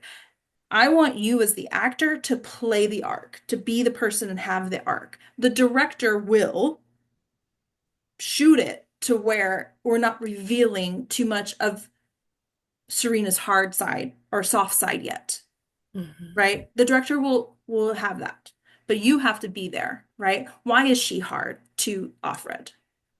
Like Right. why? Right? What is behind there? And play the like have all of that nuance bubbling underneath so that it's not just this cold woman that's snappy. Mhm. Yeah, that makes sense. Yeah, And totally. our handmaids, oh my God, such delicious characters for the handmaids, right? We don't start seeing handmaid flashbacks for a while, actually, but you guys get to build all of that in your imaginations and your worlds, right? You all had the same types of lives that June has before you got there, right? So building all of that out so that your each individual handmaid has their own personality and their own take on what is happening to them, right? Are some handmaids part of the faith, right? And this is what they wanted, right? Maybe none that we meet in the show, but Mhm. maybe some of them are, right? Like, why So I wouldn't read we? that I was reading a little bit about the show and just like reminding myself of different aspects of the story. And so the reason June was a handmaid was because she had gotten a divorce. So she was not, that's why she couldn't be a wife because her marriage was illegitimate, her child was illegitimate. So Oh, she said I didn't that, realize that Hannah wasn't yeah. Luke's baby, No, Hannah's her baby, but because she divorced her husband, wasn't Luke's baby. Um, yeah. Oh, I Well, didn't realize it that. is Luke's baby. Hannah is her and Luke's baby, but they were divorcing or divorced at the time that they were captured. So she was considered not a legitimate, they weren't legitimately married, so that she Oh, I was didn't get that. fertile. So she was a handmaid. Interesting. Did you learn that from the book or from the show? Just from reading about it before the read Yeah, today. I didn't realize that. That's something I missed completely. Somebody was like, why isn't June a wife? Because she was divorcing or separated. Well, I thought June wasn't a wife because she wasn't part of the faith. Part of the what? Sorry. The faith, the Gilead Faith. faith or whatever it is that they believe. She wasn't Mm. part of that. She wasn't a Republican or she wasn't a Democrat, right? Like she wasn't a part of that movement. So that's what I thought. But you've done There's a probably different reasons. hell of Like, a lot for more them research than I, yeah. right? Why did anybody? And I love that. I love that it was like some of those questions were written into the script, right? I remember watching this show when it first came out and just being like in awe of Elizabeth Moss, right? Mhm. Mm.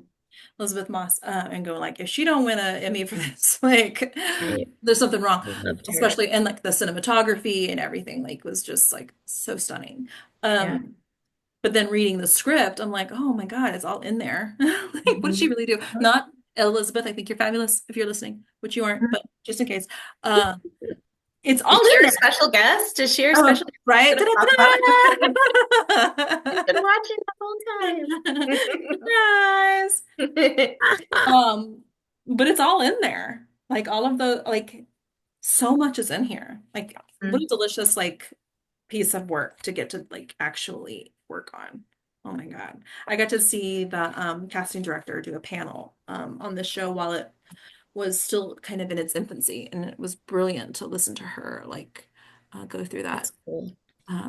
the casting process and stuff that she did for all of the handmaids and everybody. So, and then of course once it was a hit, it was easy to get the bigger stars, but when it's a newer thing, it's harder, but it was so good. So what else? What else did we learn? Keith and Janine, I haven't heard much from you guys. What else did we learn while studying the script? One of the things I learned, actually, you helped me see, was that you have to know who you're talking to also. Mhm. Um, like Rita is kind of a bitter character, but she talks to June or Offred with a bit more sympathy. Um, but like when she's talking to the commander, she has to be polite still because she's, you know, Mhm. who she is, Absolutely. the station that she's in. So that was a big thing I learned, is that you have to be careful of who you're talking to. Mhm. Absolutely. Absolutely. And especially like Rita. Rita's a through line character. She's a recurring, guest star in these shows, right? She's not a huge character, but she's there in most every episode, right? So she has to have a story arc too, even though it's not a huge role, not, it's not one of the main characters. She has to have a story. What were her, what was her life before coming here? Why is she a Martha, not somebody else, right? Like we have to make a lot of that stuff up, right? Like how I'm sure the book and there's lots of research done. Like if I was actually getting a real thing, audition, I would have been reading the book and I would have made sure that I understand this world significantly, right? But what creates a Martha versus a handmaid versus a econo wife versus, right? Like that, I didn't hear that word before I read this script. It's like econo wife. How awful is that? Right? Like, I don't know what's worse, right? Um, and then how does Rita feel about living in the commander's house? Is she proud being a commander's Martha versus somebody else? Like there's probably a rank system even within that, right? So Right, she has to have all of those choices made, and having those choices made is going to affect your relationship with everybody else. Maybe she's cold to Offred to begin with because she doesn't trust Offred yet to be good to the commander, right? Or maybe right. or maybe she's just pissed and jaded. I don't know. But those are all like Yeah, things that you get to make up and do when you're studying for these roles and you come back and do that. Keith, what about you? right. Hello? Yep, we can hear. Hello? I hear you, honey. Go ahead. Okay. Okay. Well, like you pretty much said, what I was thinking about the difference between a long form story and a short form. Long form, you can do more character work and you can see a lot of subtle things within the characters. You pretty much explained what I was thinking already. But yeah, I like that you can juggle different perspectives and give little hints to other characters. That you can't, you gotta, as opposed to like a 30 minute, you gotta compress everything. Hmm. Yeah, in the longer form, you have more time to develop that arc, right? You get to see the journey a little bit differently. There's still, the arcs are still there in the short form, in the half hour or even shorter. Like even commercials have they're like with little 30-second So they movies. can breathe. Yeah, but you have you have a longer time to kind of find it and figure it out and go in and out and all those kinds of things. Breathing is, I love that word, breathe. Let it breathe for a second. Right? Whereas Mhm. comedy, half hour comedy is like like yeah, get it out. There's no like breath really that you can, unless it's part of the timing. But anyway, yeah, I love it. This was such a great script. Such Yeah. a great script. Um, well, I What wish made you pick the script? Uh, a couple of things. So I pick scripts based on what might be casting currently that you guys can study and go reach out and try to get auditions for. I pick award-winning scripts so that we know what good scripts are. Um, and when you are reading scripts for auditions, you can find good writing, right? And gravitate towards good projects, right? If you see, and it's okay to, I know it sucks to turn work down because we're all like just trying to build stuff. But if you see a crappy script, it's not necessary for you to take that job. Just saying. I'm just saying. I have lots of stuff on my IMDb that will not come off, and I wish it would, right? Like, Right. please get it off, right? So you do not have to take a job. If you see writing that you're like, I don't want to do it, don't do it. Stays there forever. Okay? Audition for it, sure. Practice audition. But you don't have to take the job. If the writing is poo, don't do it. Okay? And that's kind of why I pick the scripts that I pick. I want you guys to see what good writing is. This casting director still casts a bunch of stuff. So why not reach out to her and say, hey, speaking of, who did the research and found out who the casting director is? She's huge, huge casting director. Huge. Sharon Be B. Alley. yeah, yeah. She's on Instagram. You can follow her on Instagram. She does Cool. stuff. Yeah, so reach out to her and just say, hey, we just studied the Handmaid's Tale pilot. It was a lot of fun to read. Blah blah blah. You're not asking for a job. You're just saying good job. It was a lot of fun to read. I love the show. Just wanted to say hi and thank you for your work because that will go far in casting director's eyes, right? You're not asking for a job. You're just boop, here's my name and my face. Right? So happen to get in front of her someday, then you know that, right? Um, or if your agent, most of you are repped, sees something from her office that could be part of her pitch, Oh, right? yeah. Something that has come across her desk. She's casting a new show. There's a co-star, guest star. Hey, Courtney just studied The Handmaid's Tale. She's very familiar with your work and you, and she'd love to come in and read for you, right? Yeah. Stuff like that, right? That's why I do this. Also, who studied Bruce? Anybody pull up Bruce's stuff? The writer? No.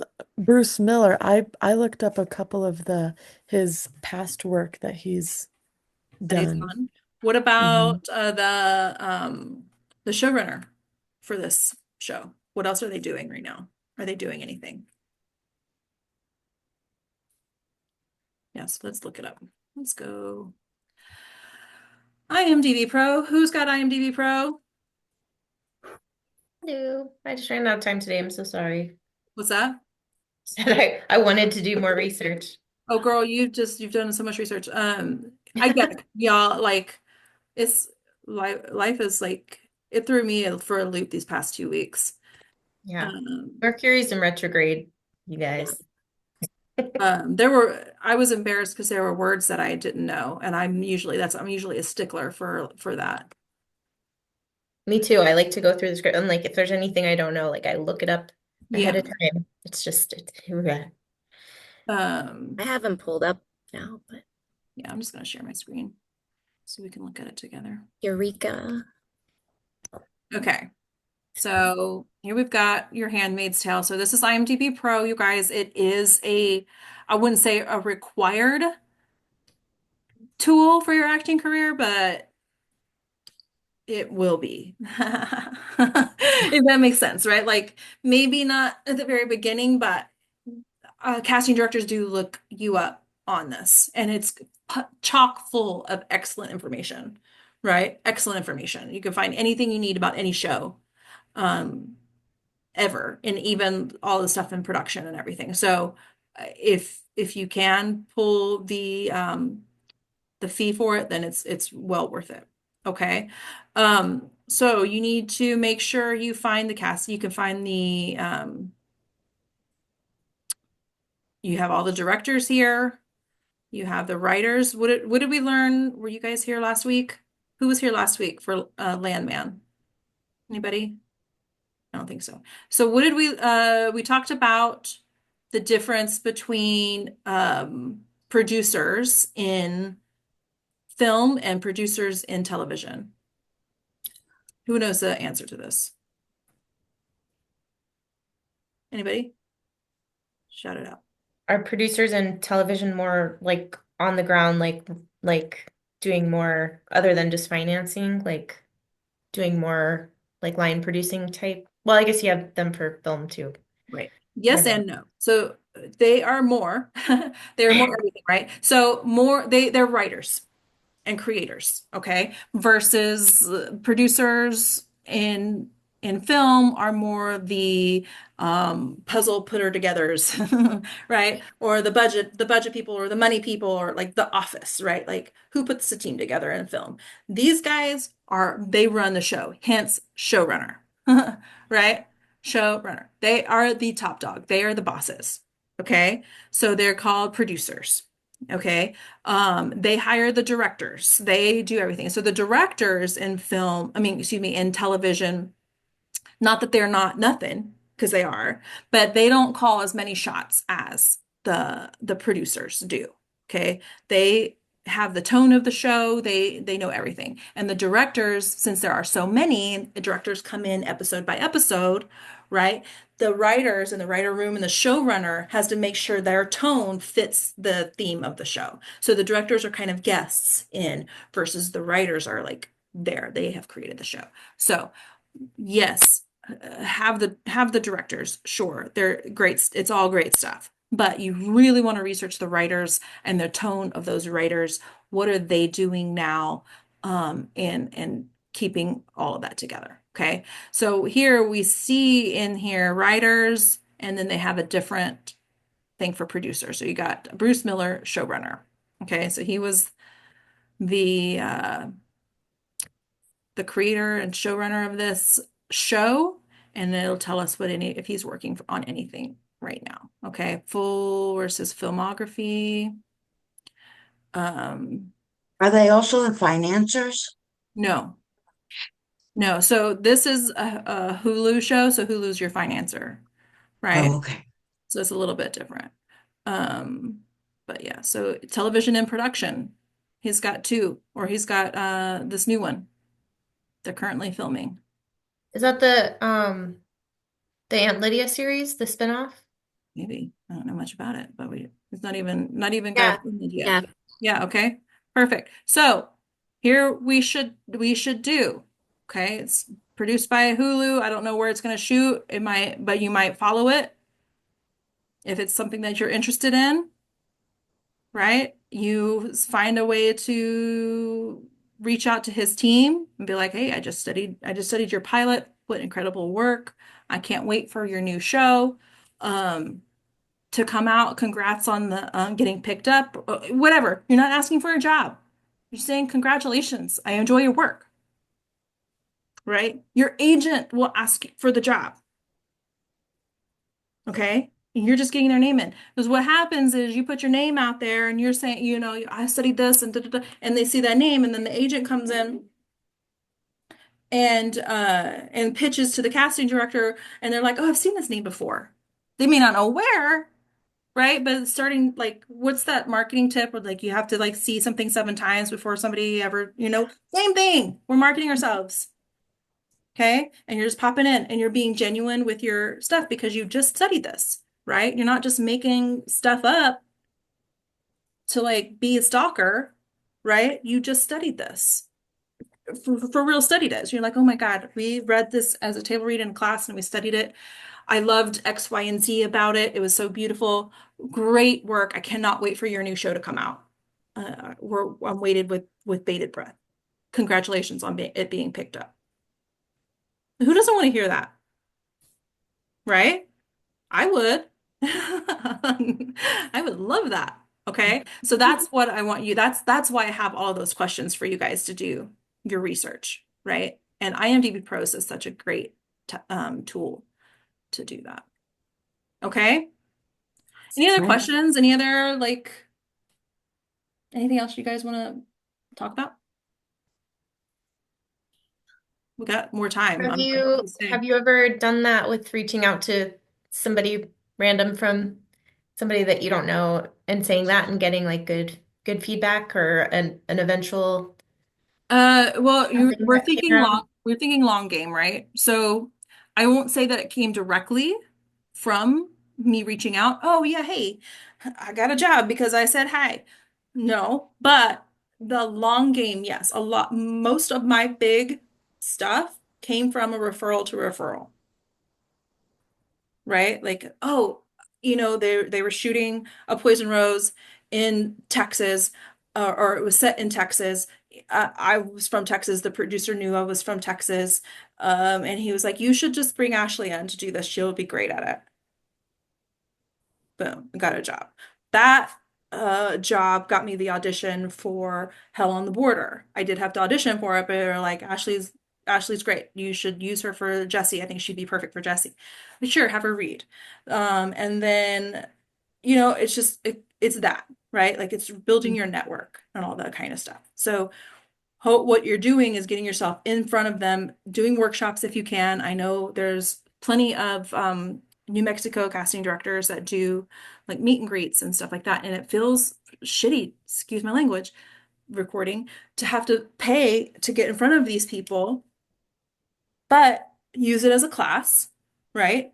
Use it as class, learn what you can, get in front of them so that when they do have a casting and your agent submits you, they see Courtney Harmon. Oh, I know Courtney's work. She'd be great for this. Let me call her in. And it may not be right away, right? It may not be right away, but you're in there. Okay? You're in there. It's a long game. Okay? Follow them on social media.